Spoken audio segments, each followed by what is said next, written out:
అబ్బా అమ్మ కళ్ళు తిరుగుతున్నాయి, ఇంకా నడవలేను. నాన్న నాన్న.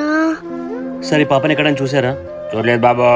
సార్ చూసి చెప్పండి సార్ ఒకసారి. చూడలేకపోతే అర్థమైతే లేదు నీకో. సరే ఓకే సార్.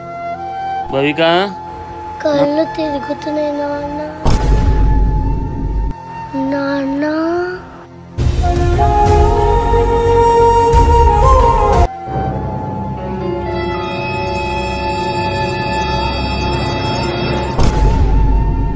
ఎవరిది బాల్? ఎవరు కనిపించట్లేదే. మనకెందుకులే.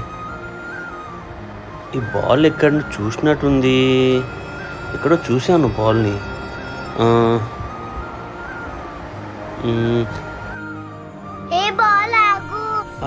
గుర్తుకొచ్చింది. అంటే భవిక బాల్ ఇంకా ఊరికి తప్పిపోయింది. అంటే భవిక ఎక్కడెక్కడ ఉంది. భవిక దొరుకుతుందా?